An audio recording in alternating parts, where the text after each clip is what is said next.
we then started to do a lot more cut and sew stuff. So we moved, we quite quickly were doing full collections like t-shirts, denim, a whole denim collection, jackets, shirts, crew necks, hoodies. We were very well known for tracksuits at the time.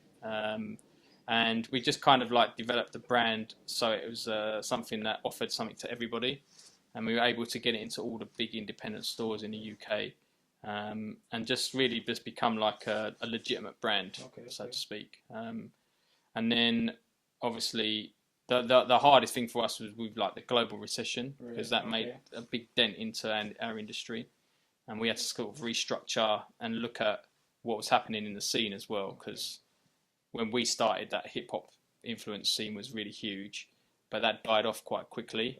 And as a brand, you never stand still. So like our ethos with the brand has always been about reinvention and evolution.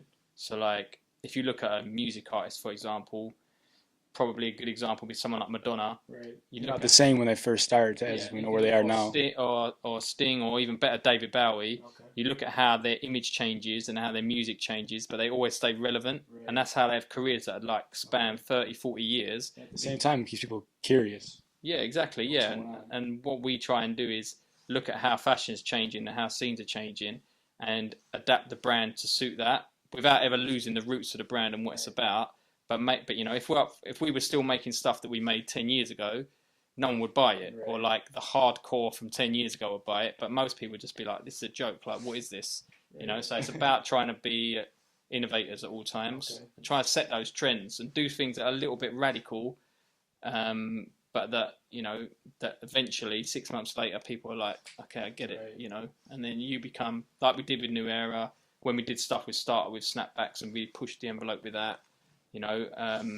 Stuff that other people weren't doing, and that's what we try and do. So that once you've done something first, people can't take that away from you. Right, yeah. If you have a reputation, okay, these guys, we're going to go and buy hats from those guys because they started the New Era thing, they started the starter thing. The stability and the integrity that's there that keeps everything so fresh. A lot of stores over here look at us as like a go-to brand. So they'll be like, okay, we're gonna start a headwear shop, and we're gonna buy New Era, Mitchell & Ness, Starter and King, because we're a brand that they recognise for making and innovating on headwear.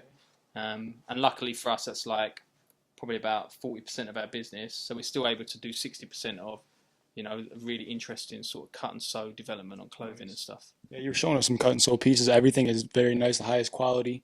Now you guys go to Agenda and all that here, in the States. Yeah. So how do you guys good in the U.S. market? Is it going good for you guys? Yeah, so we started off in like 2013. We decided we were ready to sort of tackle the US market, and we wanted to make sure the brand was legit enough to be able to be taken seriously.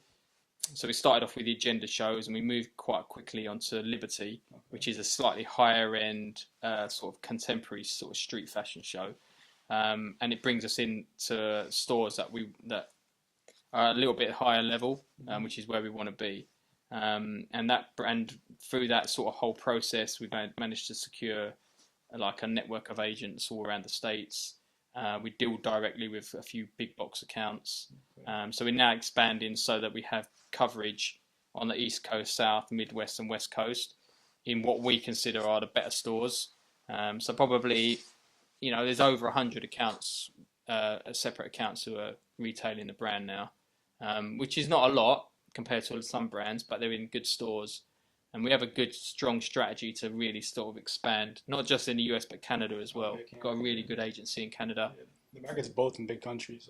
Yeah, the guys in Canada, they're the main agents for Crooks. Okay. So they've got a good sort of background and reputation. And they plugs. Sorry? They got the plugs. They have, man. They've got all the links. So, they've got us into about 10 good, solid accounts over there, which is a good starter. And then we'll just build from there. And it sells well in Canada. Like this so far, we haven't had one store that hasn't sold through on it. So that's a really good sign. Good, yeah, I'm really happy with that.